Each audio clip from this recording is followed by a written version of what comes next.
Hello everyone, welcome to the my notes coaching classes online. आज हम start करेंगे electron gain enthalpy. कल हमने पढ़ा था ionisation enthalpy, shielding effect, nuclear charge and so on. ठीक है, आज हम स्टार्ट करें इलेक्ट्रॉन गेन एंथैल्पी, जो इस चैप्टर में एक मोस्ट इंपॉर्टेंट टॉपिक है। So here amount of energy released when an electron is added to an isolated gaseous atom of the element। अब ये क्या बोल रहा है कि जब हम एनर्जी कब रिलीज होगी, जब हम किसी आइसोलेटेड गैसियस एटम में इलेक्ट्रॉन को ऐड करेंगे, जो एनर्जी रिलीज होगी उसको बोलेंगे इलेक्ट्रॉन गेन एंथैल्पी। ठीक है, इलेक्ट्रॉन गेन एंथैल्पी को शॉर्ट फॉर्म में EGHP बोलते हैं and become less negative as we move down the group. देखो पीरियोडिक टेबल में कल मैंने आपको बताया था, लेफ्ट टू राइट जाने पे आयनाइजेशन एनर्जी इंक्रीज हो रही थी और डाउन द ग्रुप जाने पे आयनाइजेशन एनर्जी डिक्रीज हो रही थी। क्यों? क्योंकि जो साइज था वो लेफ्ट डाउन द ग्रुप वो इंक्रीज हो रहा था और लेफ्ट टू राइट जाने पे डिक्रीज हो रहा था।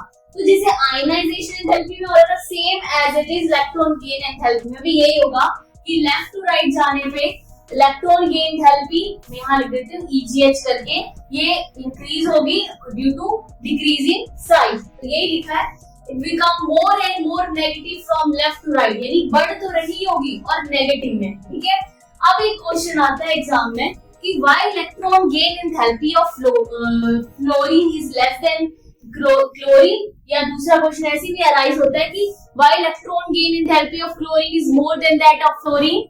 तो रीजन भी ये देखो, अब हमने पढ़ा कि डाउन द ग्रुप जाने पे साइज बढ़ रहा है ना। देखो according to periodic table fluorine की इलेक्ट्रॉन गेन एंथैल्पी ज्यादा होनी चाहिए। देखो fluorine, chlorine, bromine and iodine. ठीक है, पीरियोडिक टेबल के अकॉर्डिंग ये तो फ्लोरीन की ज्यादा होनी चाहिए, बट यहाँ बोल रहे हैं कि क्लोरीन की इलेक्ट्रॉन गेन एंथैल्पी ज्यादा है एज कंपैरिजन टू फ्लोरीन। क्यों? देखो due to small size of fluorine and addition of electron. अब देखो फ्लोरीन का साइज ये है, अब नीचे जा रही है तो क्लोरीन का और बड़ा हुआ, ब्रोमीन का और बड़ा हुआ और आयोडीन का इससे भी ज्यादा और बड़ा हुआ। ठीक है, तो फ्लोरीन के पास क्या, एक तो स्मॉल साइज है, पहला इसका रीजन। ठीक है, दूसरा अब स्मॉल साइज है तो उसके अंदर हम इलेक्ट्रॉन को ऐड करेंगे तो वो होल्ड नहीं कर पाएगा, और इलेक्ट्रॉन पे नेगेटिव चार्ज होता है और हम और इलेक्ट्रॉन ऐड करेंगे तो रिपल्शन हो जाएगी, तो वो उसको होल्ड ही नहीं कर पाएगा। ठीक है, अब हमने इलेक्ट्रॉन को ऐड किया क्लोरीन में, अब डाउन साइड जाने पे साइज बढ़ रहा है। ठीक है, हमने इलेक्ट्रॉन को ऐड किया तो उसके पास कैपेसिटी है कि वो जो हम इलेक्ट्रॉन ऐड कर रहे हैं 1 and more, तो वो उसको होल्ड कर लेगा। तो यही रीजन है कि due to small size of fluorine and the addition of electron do not hold the electron and cause more repulsion। तो देखो वो इलेक्ट्रॉन को होल्ड नहीं कर पा रहा है, इसलिए रिपल्शन हो रही है, वो दूर जा रहा है।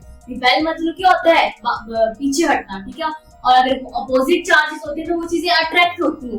तो ये, और in case of chlorine due to large size of fluorine, यहाँ पर क्या हो रहा है, क्लोरीन ये लेस रिपल्शन होगी और वो इलेक्ट्रॉन को इजीली होल्ड कर लेगा। ठीक है, तो इसलिए क्वेश्चन आता है, ये कर लेना इसको। नेक्स्ट है हमारे पास इलेक्ट्रोनेगेटिविटी। पहले हमने आयनाइजेशन एंथैल्पी पढ़ी, इलेक्ट्रॉन गेन एंथैल्पी, अब पढ़ेंगे इलेक्ट्रोनेगेटिविटी। सेम ऐसे ही है, लेफ्ट टू राइट जाने पे ये भी क्या होगी, इंक्रीज होगी। ठीक है, ये क्या बोल रहा है, the tendency of an atom to attract the shared pair of electron toward itself in a covalent bond. कैसे? देखो इलेक्ट्रोनेगेटिविटी शब्द देखो, नेगेटिव आ रहा है, it means gain of electrons, है ना। तो फ्लोरीन के बीच में कौन सा बॉन्ड बन रहा है, कोवलेंट बॉन्ड, और वो फ्लोरीन की इलेक्ट्रोनेगेटिविटी ज्यादा है एज कंपैरिजन टू क्लोरीन। क्यों? क्योंकि ये यहाँ लिखा है greater the electronegativity of an atom greater will be its tendency to attract the shared pair of electron towards itself. Means जिसकी इलेक्ट्रोनेगेटिविटी ज्यादा होगी उसके पास इलेक्ट्रॉन को अट्रैक्ट करने की टेंडेंसी ज्यादा होगी। ठीक है, तो पीरियोडिक टेबल के अकॉर्डिंग जो फ्लोरीन है उसकी इलेक्ट्रोनेगेटिविटी ज्यादा है, और इलेक्ट्रॉन गेन एंथैल्पी जो मैंने पीछे आपको पढ़ाया वो क्लोरीन की ज्यादा है due to large size of chlorine, है ना। यस, तो इलेक्ट्रोनेगेटिविटी सेम वही केस, लेफ्ट टू राइट जाने पे इलेक्ट्रोनेगेटिविटी इंक्रीज होगी एंड डाउन टू ग्रुप जाने पे डिक्रीज होगी, वही साइज का। अब एक चीज ये भी अराइज होती है यहाँ पे हाँ, कि जो न्यूक्लियर चार्ज है वो भी इंक्रीज होता है। होता क्या है न्यूक्लियर चार्ज, देखो ये हमारे पास पॉजिटिव न्यूक्लियस है, एटम के अंदर जो न्यूक्लियस है उसके अंदर जो इलेक्ट्रॉन है वो न्यूक्लियर चार्ज बनाते हैं। अब देखो ये वैलेंशियल इलेक्ट्रॉन है, ठीक है। अब ये इलेक्ट्रॉन दो प्रेजेंट है इधर, मैंने इधर 3 बनाए, देखो ये वैलेंशियल इलेक्ट्रॉन है सारे, ठीक है। और मैंने शील्डिंग इफेक्ट में आपको पढ़ाया था कि ये इनर मोस्ट, ये जो है न्यूक्लियस के पास वाले हैं तो यहाँ अट्रैक्शन हो रही है, ये इनर मोस्ट है और ये आउटर मोस्ट है, यहाँ पर रिपल्शन हो रही है। तो देखो जो इलेक्ट्रॉन का अमाउंट बढ़ रहा है, ठीक है, बढ़ रहा है इधर, तो इसी चीज को बोलेंगे कि अगर इलेक्ट्रॉन का अमाउंट बढ़ रहा है तो यहाँ इस कंडीशन को हम बोलते हैं इफेक्टिव न्यूक्लियर चार्ज, ठीक है। और एक वर्ड अराइज होता है सिर्फ न्यूक्लियर चार्ज, तो जो न्यूक्लियस के अंदर जो प्रोटॉन प्रेजेंट है वो जो सारा चार्ज कंट्रीब्यूट कर रहे हैं उसको हम बोलेंगे न्यूक्लियर चार्ज, ठीक है। तो जैसे साइज बढ़ेगा तो न्यूक्लियर चार्ज भी बढ़ेगा, मतलब ये उसके सिमिलरिटी में आता है, ठीक है। तो ये इलेक्ट्रोनेगेटिविटी का केस हो गया। नेक्स्ट है हमारे पास आता है आयनिक रेडियस। अब ये क्या होता है ionic radius? The distance between nucleus and outer most shell of ion. जो न्यूक्लियस है और जो आउटर मोस्ट शेल में इलेक्ट्रॉन प्रेजेंट है उनके बीच का जो डिस्टेंस है उसको बोलेंगे आयनिक रेडियस। अब देखो आयन क्या होते हैं, पॉजिटिव और नेगेटिव, ठीक है, तभी तो आयनिक रेडियस आएगा, है ना। अब इलेक्ट्रॉन को रिमूव कर देंगे हम एटम से तो वो केटाइन बनाएगा, मतलब कोई भी मेटल है उसमें पॉजिटिव चार्ज आ जाएगा, तो इट मीन वो केटाइन को बता रहा है, ठीक है। तो अब एक क्वेश्चन ये भी आता है कि why cation is smaller than it's parent atom. जैसे मैंने लिखा sodium is greater than it's parent atom, ठीक है। केटाइन इज स्मॉलर देन, देखो ये बोल रहा है cation is smaller than it's parent atom. क्यों है स्मॉलर? क्योंकि cation is smaller than its parent atom because it has fewer electron in its and nuclear charge remains same. अब देखो यहाँ मैंने एग्जांपल लिया, पेरेंट एटम का मतलब क्या है, वो नॉर्मल एटम में प्रेजेंट है, मतलब उसके ऊपर कोई चार्ज प्रेजेंट नहीं होगा। जैसे सोडियम है उसका वो सोडियम आयन का पेरेंट हुआ, कैसे?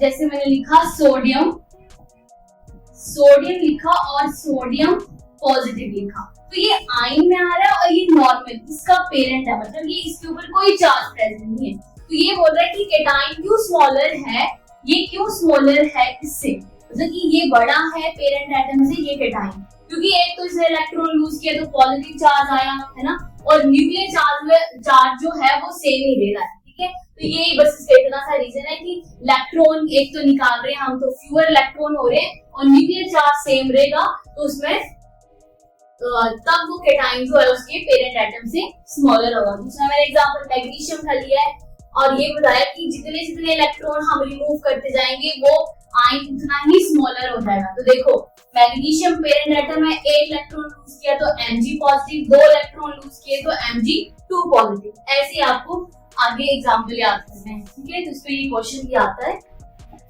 यस, तो आज हमने इलेक्ट्रोनेगेटिविटी पढ़ी, इलेक्ट्रॉन गेन एंथैल्पी पढ़ी, आयनिक रेडियस पढ़ा और केटाइन क्यों जो है अपने पेरेंट एटम से स्मॉलर होता है।